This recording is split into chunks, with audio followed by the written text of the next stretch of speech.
Coming up, show of support. People around the world are rallying behind the people of Ukraine, including these girls from Massachusetts.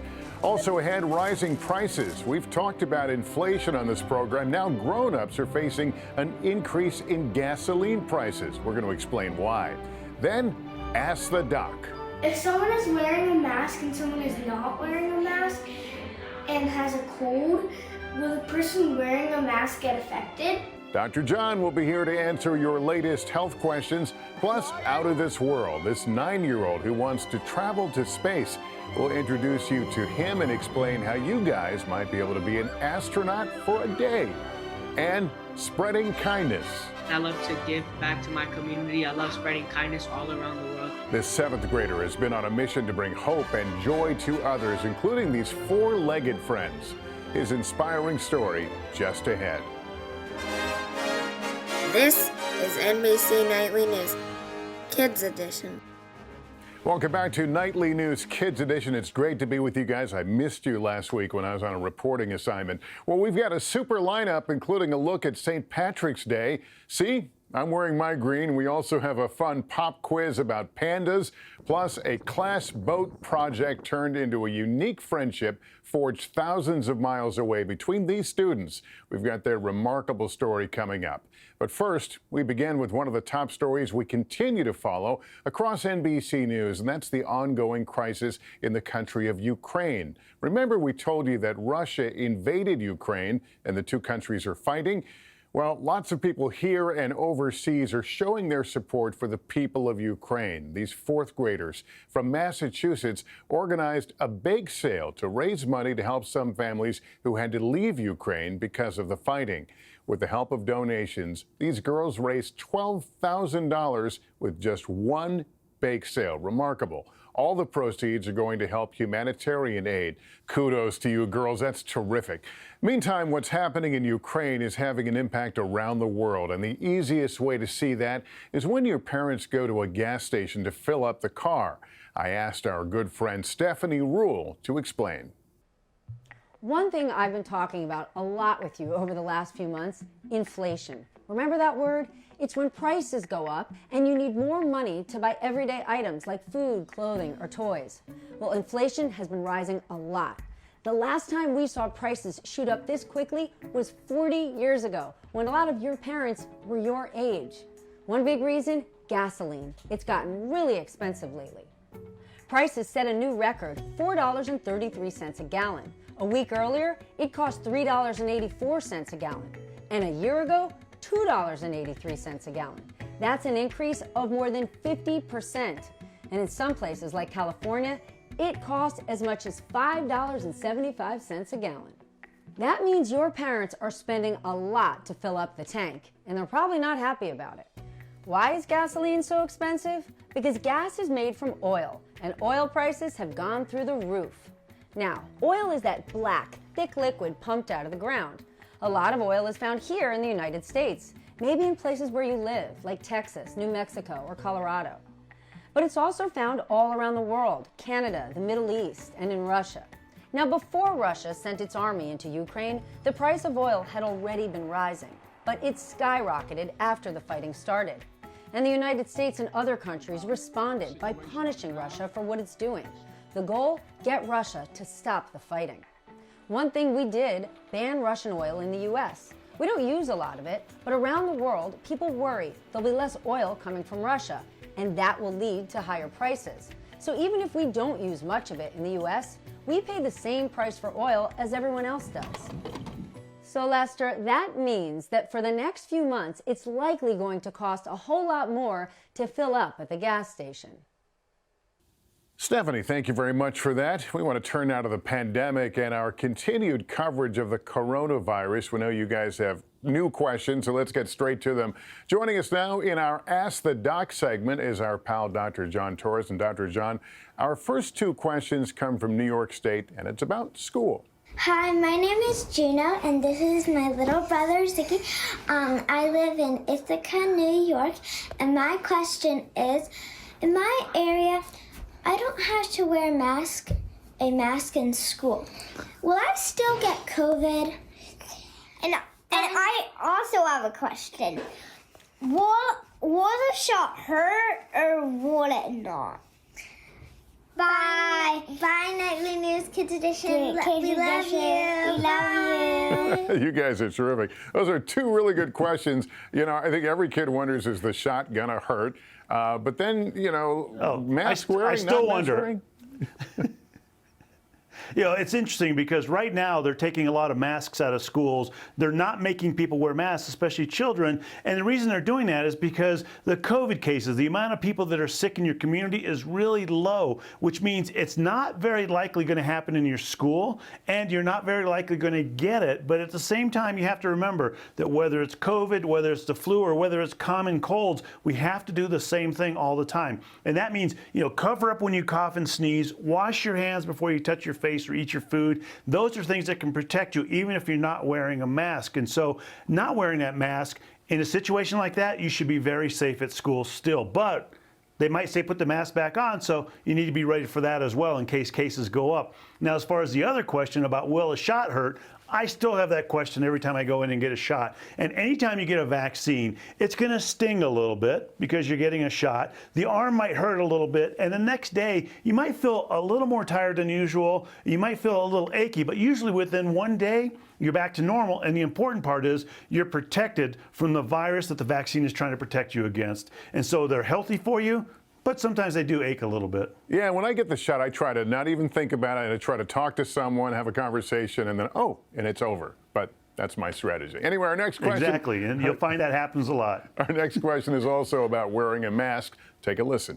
Hi, my name is Maddie and I'm 8 years old and I live in Washington. And I have a question for you. If someone is wearing a mask and someone is not wearing a mask and has a cold, will the person wearing a mask get affected? Bye, I love Nightly News Kids Edition. Thanks for the question. A continuation of what we were just talking about, Dr. John.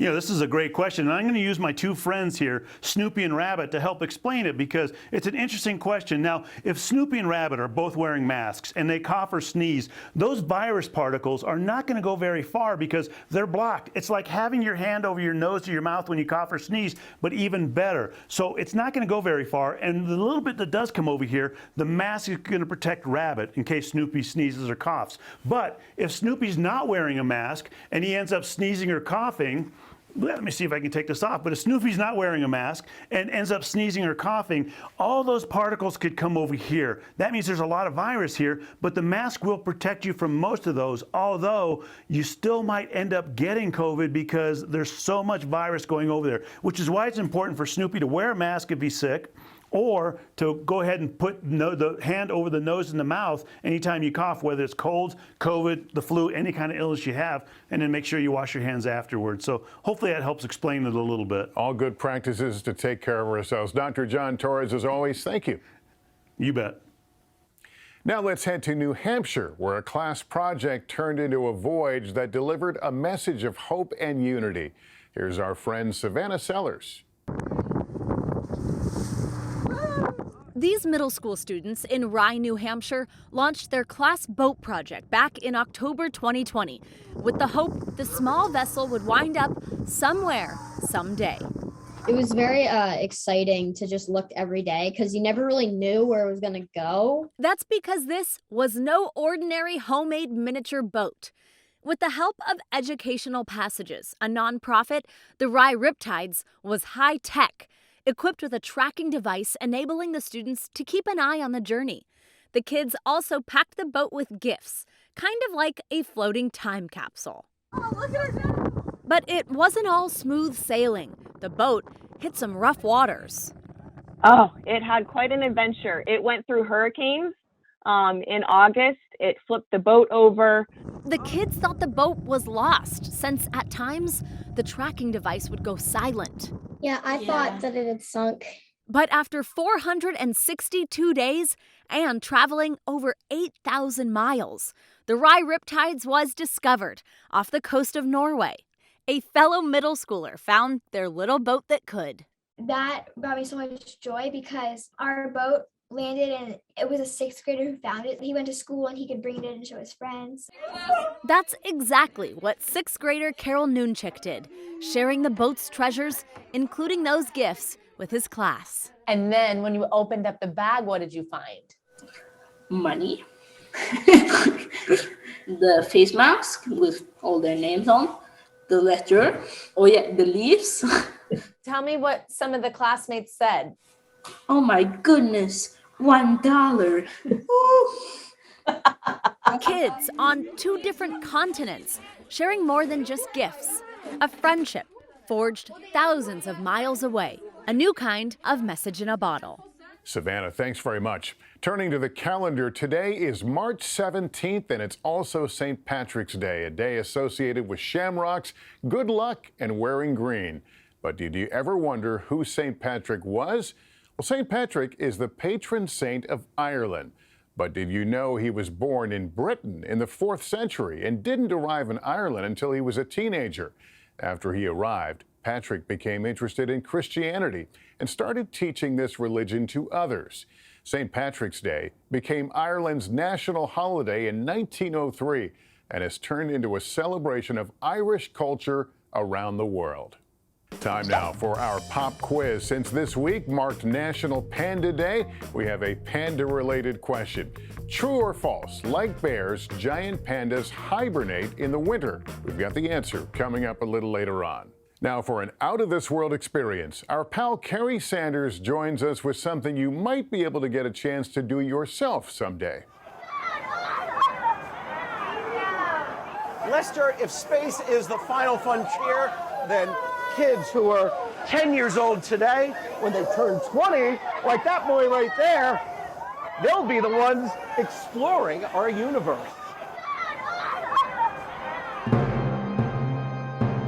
Have you ever wondered what's out there? 3, 2, 1. Liftoff. Someday will you travel to space the way you now take a bus to school? Good orbit insertion. In your lifetime, could this all become routine? 9-year-old Gabriel Sanchez believes his generation has the right stuff to go as deep into space as the imagination allows. I joined Gabriel at the Kennedy Space Center in Florida.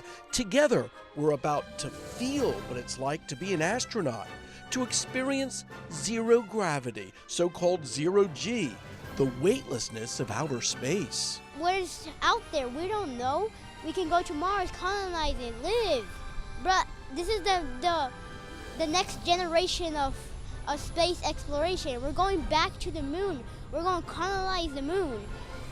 Do you think that someday you'll go to space? Obviously, yes. Our ride today on a Boeing 727. Have you ever been on a roller coaster where your stomach felt like it was in your throat and you wondered if you'd fly right out of your seat? Oh my goodness gracious! That's the same principle pilots use to simulate weightlessness. This shape is called a parabola, when the plane crests at the top and heads down to Earth at 402 miles per hour for about 30 seconds. Everyone on board is weightless. Gabriel, moments before our first parabola, still not certain he's really here. I pinch myself and see if I feel the pain, it's real life. If I don't, it's a dream. All right, pinch me. Oh yeah, we're here. We're Minutes later, weightlessness. Can you describe this? It's so weird. I'm floating. Are you flying? Yes. Oh my God. That was so weird. Fun, but all of this has a purpose. If you're between the ages of 8 and 12, Zero-G, SpaceX, Blue Origin, Virgin Galactic, Space Kids Global, and others want you to write an essay about why you want to go to space. Here's where to send it. Judges from those space companies will pick 2 kids to do what Gabriel just did. Go on a zero-G flight. What should they write? Why do they want to go to space? Why do they think it's important? How do they think they're going to live in space? Where will they live? These are all things that they can answer in the essay. We got a sneak peek at some essays already submitted.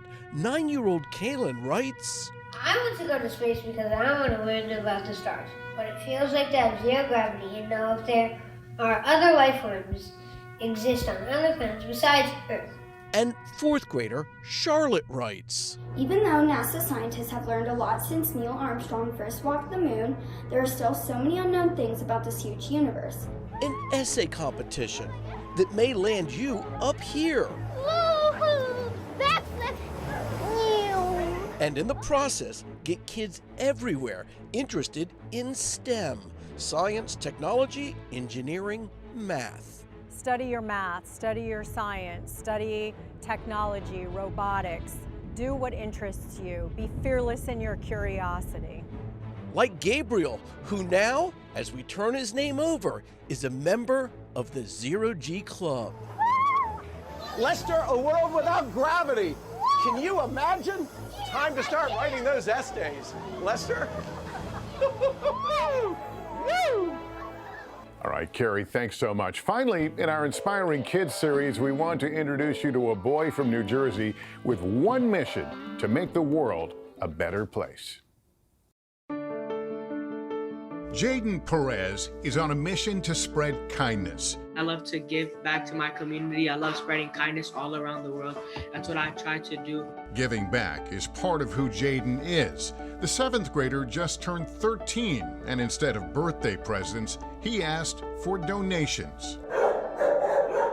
I don't ask for presents, I ask for animal food because I want to donate to the animal shelters.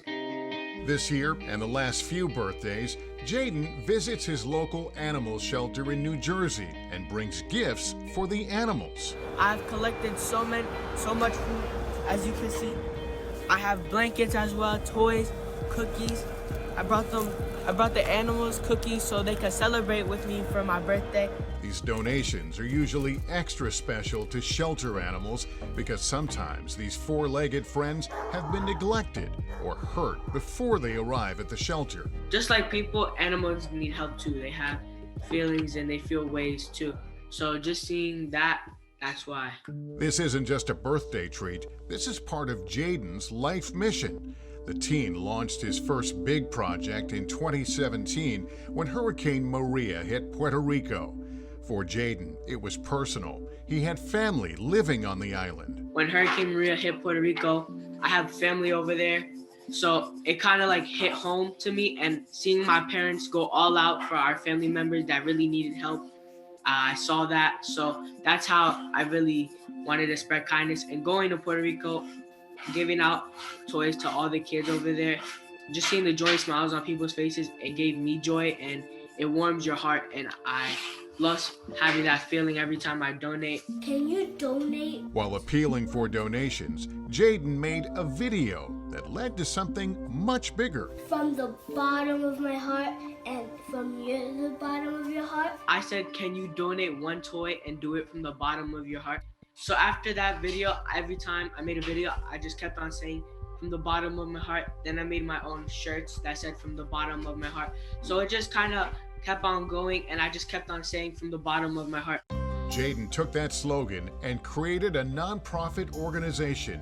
With the help of his family, he collects money and donations for people in need and has been spreading kindness from the bottom of his heart ever since. I just want to tell kids my generation to be kind and spread kindness, and if you get more involved, we can make this world such a better place. We can make the whole world kind, and we can all be together as one, and this earth would be a better place. From the bottom of your heart. A simple, heartfelt message from a boy who believes in making the world a better place. From the bottom of my heart.